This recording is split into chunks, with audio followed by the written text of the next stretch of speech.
un tanque capaz de esconderse tras una simple ondulación del terreno y al mismo tiempo casi dejar ciega a su propia tripulación. El objeto 775 fue un intento soviético de reemplazar el cañón tradicional por un misil, y lo que surgió fue más bien un experimento sobre orugas que un vehículo listo para el combate.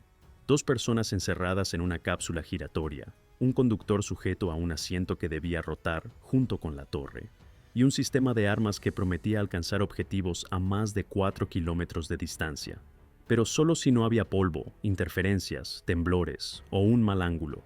En las pruebas, el prototipo mostró una movilidad admirable, pero detrás de sus cifras técnicas se escondía una cadena de fallos, complejidades y una verdad que ningún ejército quiere escuchar. Si algo dejaba de funcionar, todo colapsaba.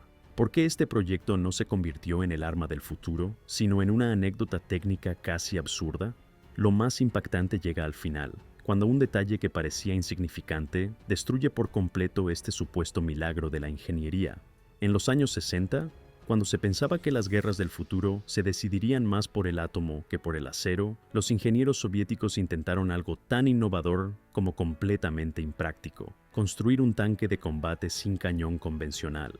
El objeto 775 no era un tanque en el sentido clásico.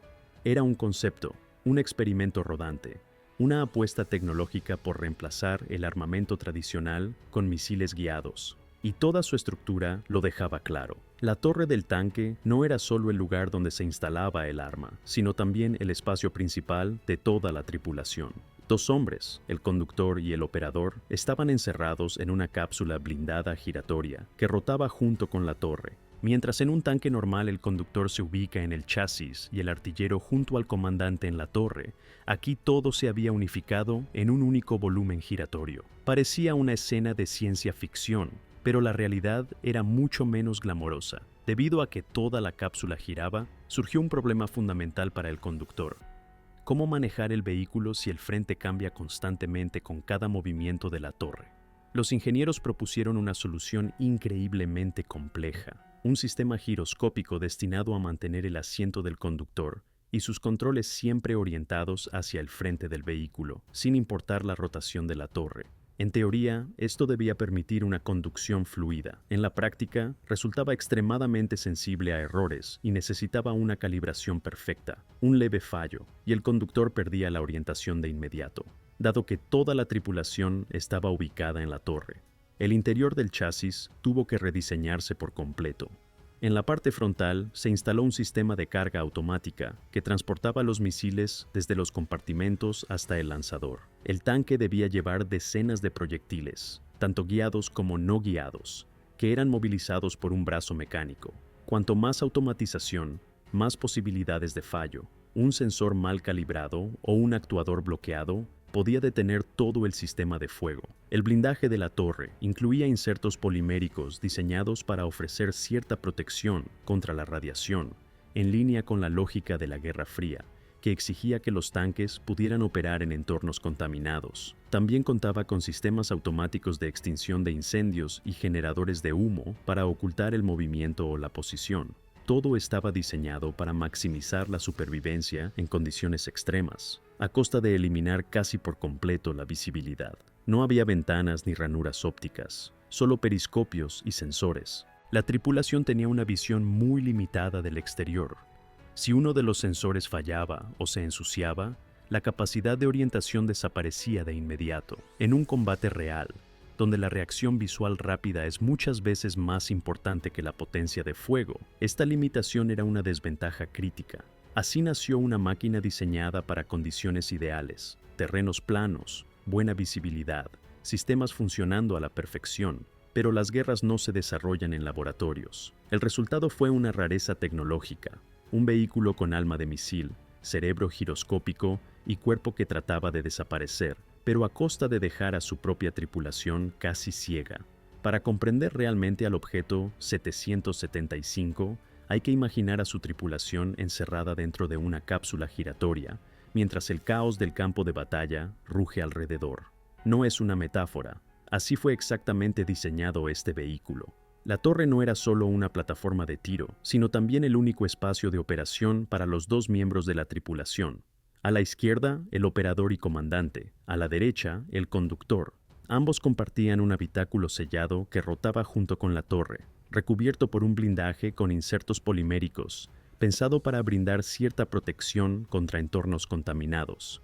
Era una cápsula de supervivencia, pero extremadamente compleja.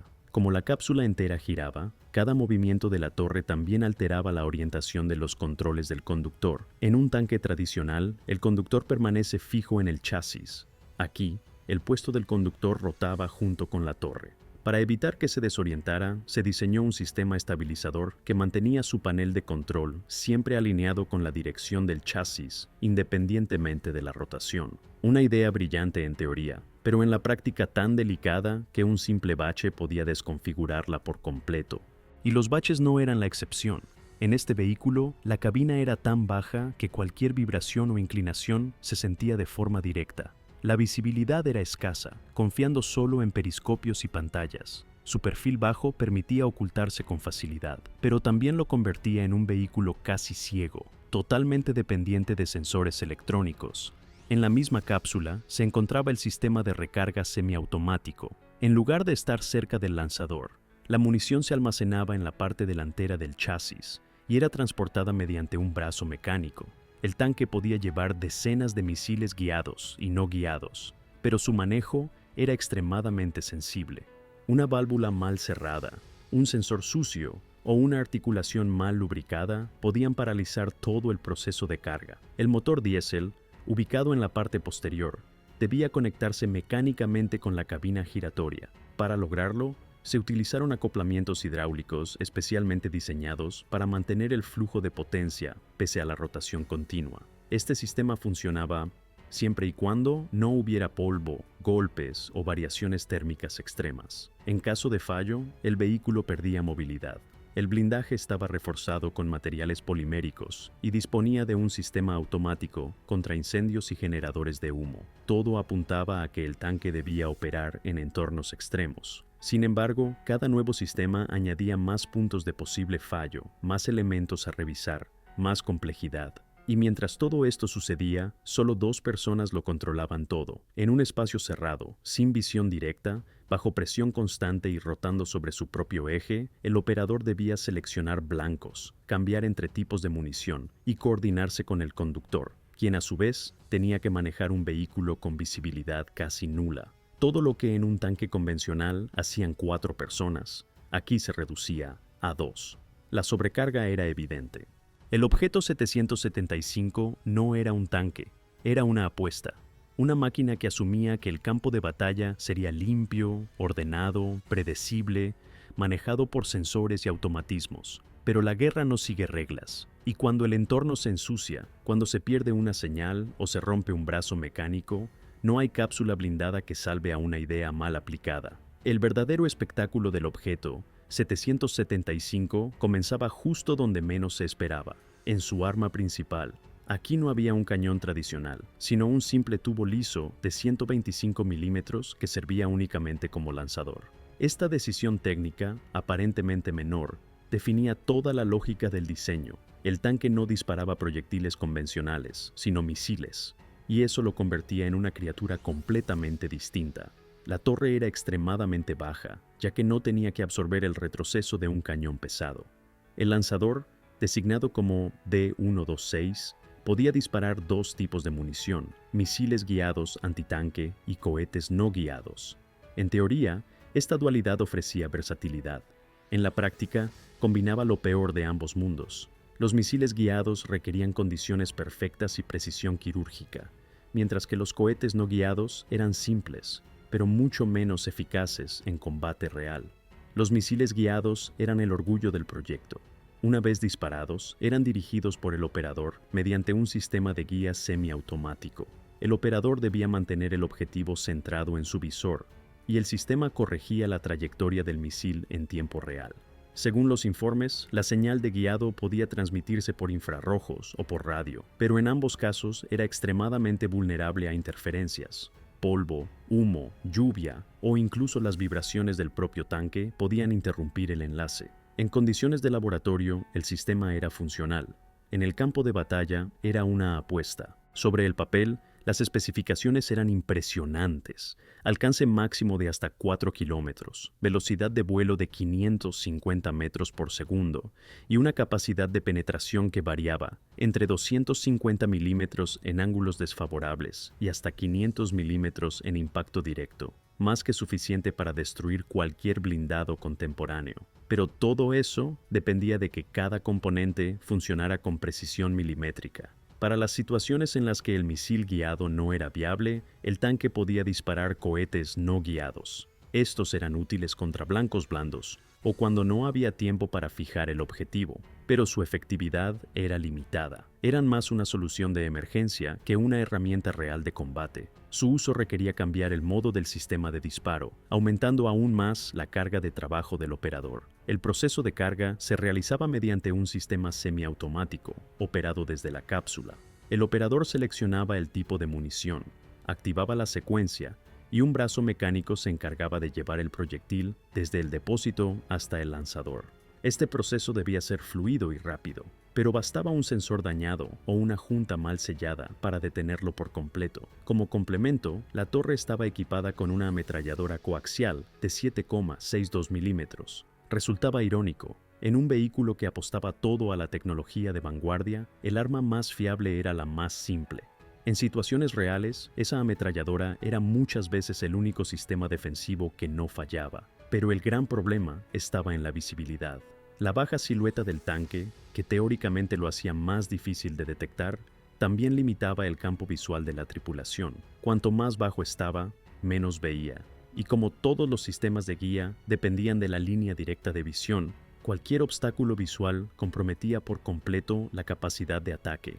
Un pequeño montículo, un arbusto o un cambio de luz podían hacer que el misil no alcanzara su objetivo. Todo el sistema estaba diseñado para escenarios ideales: campo abierto, clima despejado, sin humo ni interferencias. Fuera de ese entorno controlado, el tanque se convertía en una plataforma torpe, lenta y sobre todo vulnerable. Lo que debía ser una revolución tecnológica se transformaba rápidamente en un rompecabezas mecánico que dependía demasiado de que todo saliera bien. El objeto 775 fue creado en una época en la que se pensaba que los misiles reemplazarían a todas las demás armas, pero esa visión ignoraba una verdad fundamental. En la guerra, nada funciona como está previsto. Este tanque podía atacar desde 4 kilómetros, sí, siempre y cuando el mundo no interfiriera, y el mundo siempre interfiere. Este vehículo no fue diseñado solamente para atacar. Su verdadera prioridad era evitar ser alcanzado. Toda la filosofía detrás del objeto 775 giraba en torno a una idea poco común para un tanque: sobrevivir no gracias al grosor del blindaje, sino volviéndose invisible. Y ahí entra en juego uno de sus elementos más absurdamente complejos: un chasis con altura variable. No era una simple suspensión ajustable, sino un sistema activo que le permitía al tanque literalmente agacharse para esconderse detrás de una leve elevación del terreno o levantarse para sortear obstáculos. Más que un vehículo de combate, parecía un organismo mecánico en estado de alerta. Este milagro técnico era posible gracias a una suspensión hidroneumática avanzada. A través de depósitos de presión y bloques de válvulas, el tanque podía reducir su altura al suelo hasta unos 170 milímetros o elevarse hasta unos 420 milímetros. Esto significaba que en su posición más baja podía ocultarse detrás de una pequeña loma que cualquier otro blindado habría ignorado. Su ventaja estaba clara: podía utilizar el terreno como ningún otro tanque de su tiempo. Pero como siempre, esa ventaja tenía un precio. Cuando el tanque se encontraba en su posición más baja, su movilidad se reducía drásticamente. La velocidad bajaba, la capacidad de maniobrar se perdía, y el vehículo quedaba limitado a posiciones estáticas. Si se levantaba para avanzar, perdía el sigilo. Era una elección constante entre moverse o sobrevivir. El comandante tenía que decidir en segundos cuándo quedarse oculto y cuándo arriesgarse. Nunca se podía tener ambas cosas al mismo tiempo. El motor diésel, un modelo 5T-DF de aproximadamente 700 caballos de fuerza, le permitía alcanzar velocidades de hasta 70 km por hora en carretera, con una autonomía de unos 500 kilómetros. Era un motor compacto y potente, pero exigente en mantenimiento. Esta configuración hacía del tanque un candidato ideal para tácticas de dispara y desplázate. No estaba hecho para mantener una posición durante largo tiempo, sino para disparar desde una emboscada y desaparecer antes de que llegara la respuesta. El sistema de tracción también era inusualmente sofisticado. Las orugas contaban con insertos de goma y metal, y los brazos de suspensión tenían mecanismos internos para absorber impactos y vibraciones, pero esta complejidad lo hacía extremadamente sensible al desgaste y a las condiciones adversas. Cualquier fuga de fluido, una válvula obstruida o una sobrepresión en el sistema podía anular la capacidad del tanque de ajustarse al terreno, y sin ese ajuste, el tanque perdía su principal ventaja. Esta capacidad de cambiar de altura era su arma más potente. A diferencia de otros blindados que necesitaban esconderse tras edificios o estructuras grandes, el objeto 775 podía aprovechar un simple montículo, una zanja poco profunda o incluso la vegetación para desaparecer.